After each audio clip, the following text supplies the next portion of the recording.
Salut à tous, bienvenue sur Pastèque, j'espère que vous allez bien.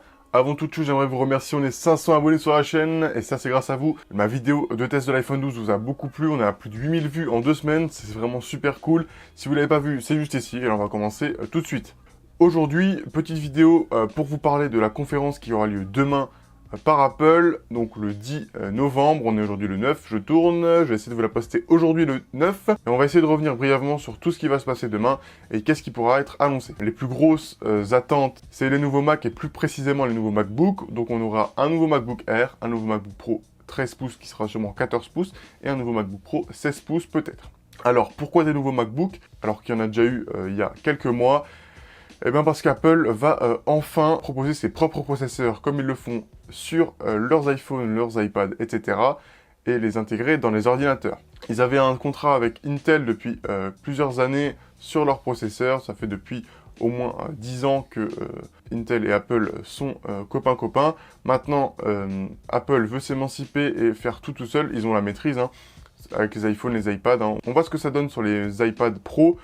C'est vraiment super puissant, leur puce ne chauffe presque pas, c'est vraiment de la superbe ingénierie et surtout on arrive à des toutes petites gravures de l'ordre de 5 nanomètres, je sais pas si vous vous rendez compte, c'est vraiment minuscule. Mais là, Apple va commencer à pouvoir gérer tout seul. Alors qu'est-ce que ça veut dire?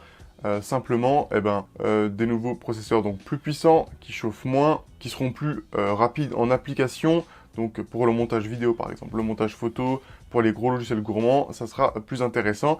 Et on aura sûrement des nouvelles puces graphiques Apple évidemment, donc on pourra sûrement jouer à des jeux vidéo comme on peut le faire sur iPad ou sur iPhone, directement sur le Mac. Apple, c'est vrai qu'ils veulent faire ça avec le Mac App Store, pouvoir proposer des jeux également sur iPad, iPhone et en même temps sur Mac. Donc on verra ce que ça donne. En tout cas, moi ce que j'en pense, c'est que ça va être une super chose. Pas pour le Hackintosh, je vous en avais déjà parlé juste ici, vous n'avez pas vu.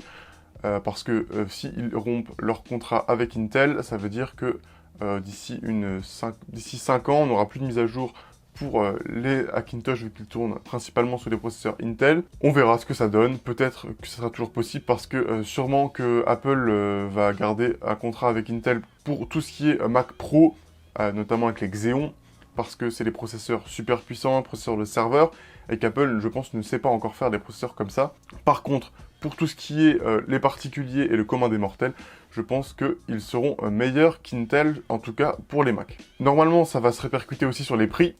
Les MacBooks devraient être un petit peu moins chers, et je dis bien devraient être, parce qu'on connaît Apple. Ils aiment bien quand même garder les mêmes prix ou augmenter, donc on les connaît.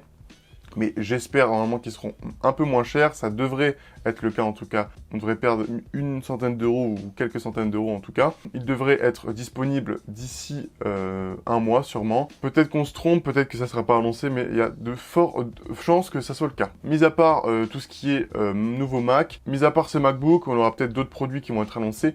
Je pense notamment à l'Apple TV. Qui devrait faire peau neuve. On avait l'Apple Watch 4K qui était sorti il y a quelques années et il devrait avoir une mise à jour de ce super boîtier pour proposer des meilleurs codecs vidéo, du HDR, 10 bits, etc. pour avoir vraiment une qualité d'image impeccable. Si vous avez un beau téléviseur 4K, regardez vos films avec l'Apple TV, ça peut être une très bonne alternative à votre box ou à une Xiaomi par exemple, ou une Nvidia Shield. Je pense qu'Apple va devoir step up un peu face à ses concurrents. On aura sûrement peut-être, mais je dis bien peut-être parce que c'est absolument pas sûr, l'annonce d'un nouveau casque Apple, en tout cas pas d'un nouveau casque mais d'un casque, puisque Apple veut se lancer dans les casques depuis que Apple a racheté Beats il y a quelques années.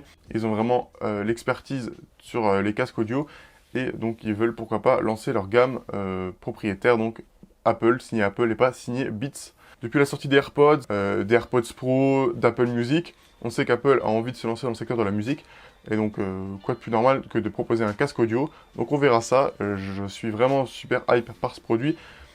Je ne sais pas sûr qu'il sorte, mais on sait jamais. Par contre, les prix seront pas donnés, ce sera un peu plus cher que les casques Beats qui sont déjà assez chers. J'allais oublier, on aura aussi l'annonce de macOS Big Sur qui va être présenté, donc macOS 11.0. On passe enfin à macOS 11. Je vous ferai un test, bien sûr, de macOS Big Sur qui succède à Catalina. Voilà, ce sera le nouvel OS qui sera disponible sûrement sur les nouveaux Mac d'usine, en fait. Donc voilà, à peu près tout ce qui va se passer pour cette conférence, les produits les plus attendus. Je ferai sûrement un débrief. Je vais récapituler. On a 3 nouveaux MacBooks qui seront présentés avec les nouvelles puces d'Apple. MacBook Air, MacBook Pro 14 pouces, MacBook Pro 16 pouces. On aura peut-être une Apple TV nouvelle génération.